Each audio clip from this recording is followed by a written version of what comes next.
Hello everyone, this is the National Master Alessandro Santagati. In this video we will see the Goring Gambit. So we play e4, e5. Against d5 I like immediately d4. Why d4 immediately?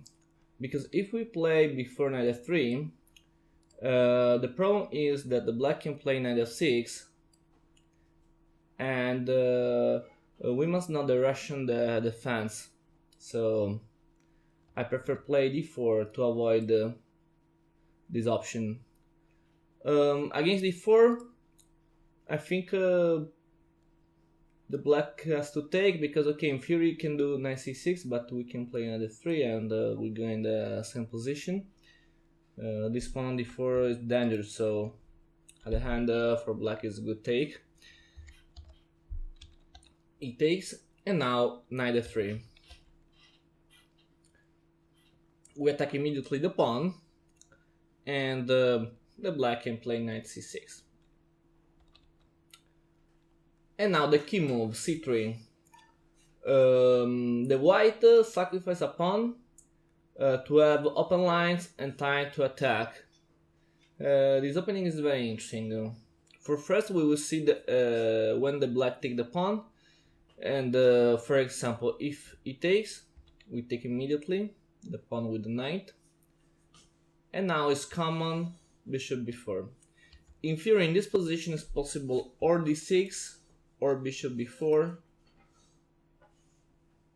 I don't like knight f6 because in theory it's possible also knight f6, but if knight f6 we play bishop c4.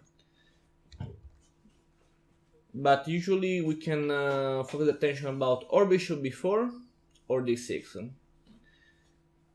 Because usually when the black play knight f6 we go in a variation which or the bishop is on b4 or when the bishop is on e7, so it's similar.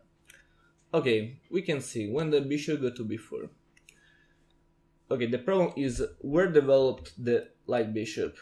I think it's easy because it's clear that if we play the Goring, the opening is a very aggressive opening, so we need to attack, and it's clear that the best square for the bishop is e4. It's c4 because on c4 can attack f7, so it's more active. So yeah, bishop c4 is the best move. And now the black can play or d6 or knight f6. If knight f6, we play immediately e5. And the position is very nice because now there is forced d5. If the black moves the knight on g4, now there is this interesting sacrifice on f7. The king has to take, and after that knight g5 check. The knight is attacking the king, the queen is attacking the knight, so you take the piece back, but with a better position, because now the king has to go, for example, to e8. You take the knight, and when the black will do d6, it's very interesting the move queen h5.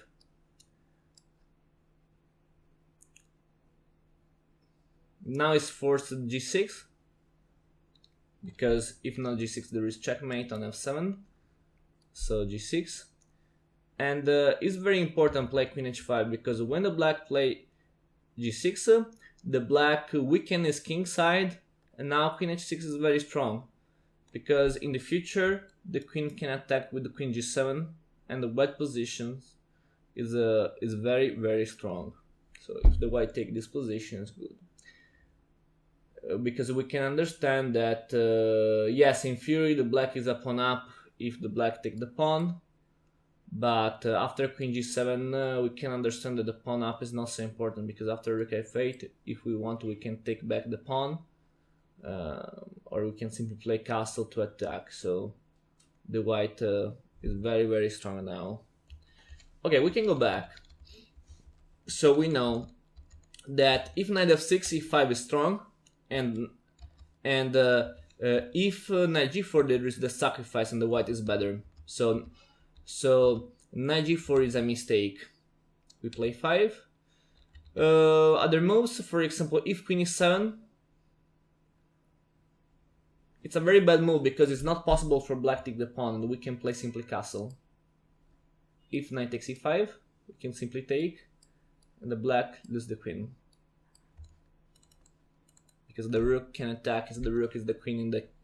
is the king is the queen in the same file, so now the white is winning. Okay, yeah, so queen e7 is a mistake. I don't know, maybe bishop takes e3 could be another option, but now we take the bishop and I gain d5, so we go in the same variation with d5.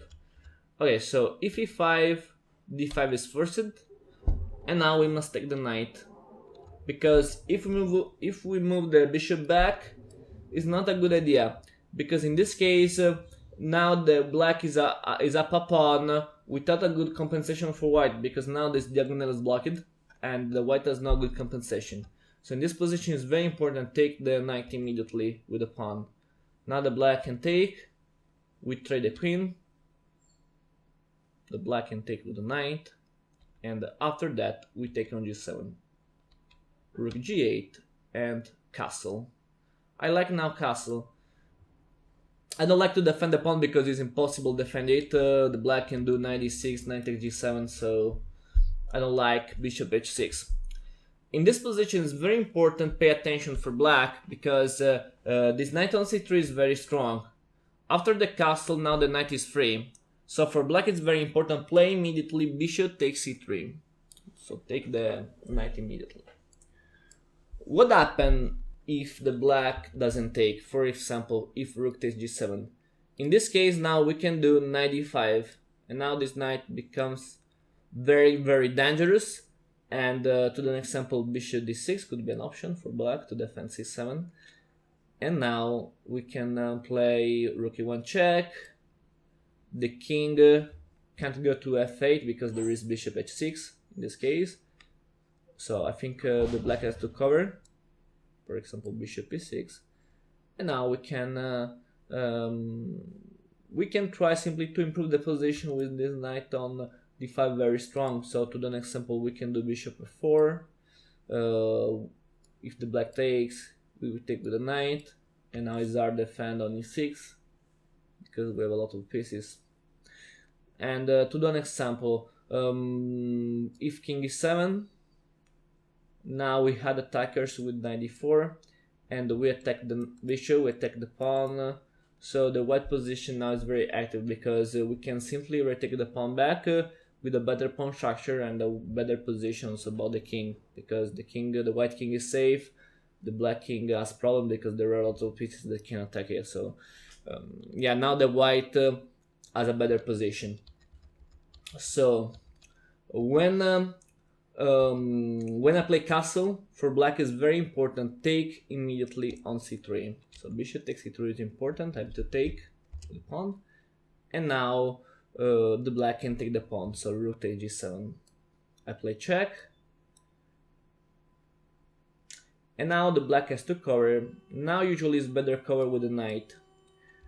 If the black takes cover with the bishop, we play simply bishop f4 to attack the pawn c7. And if the black defend it with c5 or with c6, now we play rook d1 and we make pressure on the center against the bishop. And it's not easy for black to develop the pieces because the knight is blocked on d8, no squares. Oh sorry, no square on b7, no square on c6. Maybe it's better c5, but if c5 we can attack immediately with knight g5. And if the black move the knight, I can take the bishop on e6, and if h6 I can take immediately.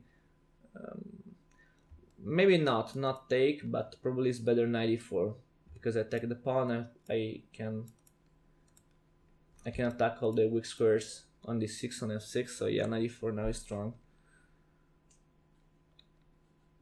Yes, now the white has no problem because at the beginning the white is down a pawn, but now the white can retake the pawn when the white want with a very good compensation.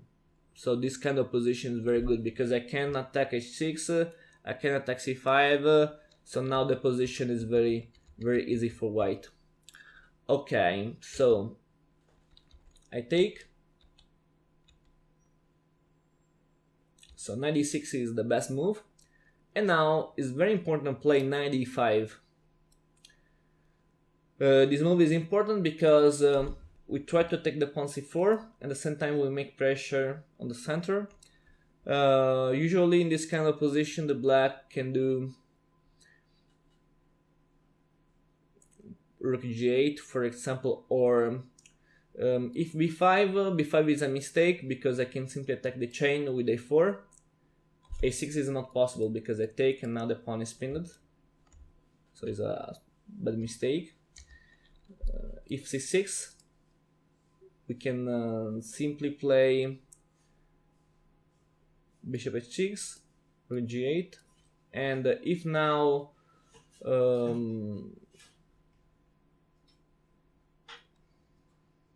or maybe I made a mistake because a4, okay, if c6 I can take because there is bishop b7. In theory I can also take, yeah, I'm playing this way. Yeah, so it could be an option. If c6 I can simply take the pawn, so it's not a problem. And yes, the white position now is strong because c6 is not possible, and yeah, so it's not a problem. An interesting idea is after a4 bishop b7, because now the black take a time attacking the g2. But it's not a problem because there is f3, and if f6, now very strong is knight g4, because I attack the pawn and attack the knight, and if king f7 to defend both, I can play knight h6, and after king e7, knight f5, and I take the rook. So this is a nice idea. Yeah, so if f3 and c6, or for example a6, now I can play bishop h6, rook g8, and if and now rook d1, and if now f6, I can play knight c6. Very strong, because yes, the black can take the piece, but I can take after that 2 pieces. So knight c6 is a very nice idea in this position. Okay, we can go back. So we know that in this position after knight e5, we can retake the pawn easily because it's impossible to defend with b5. For example, if f6, we can take the pawn with a better position because the white has the pieces more active. And we know that we have also easy development because we can bring the bishop to h6, the rook to d1, and the white has a nice attack. Okay, thank you for watching this video, and if you like it, share it with your friends.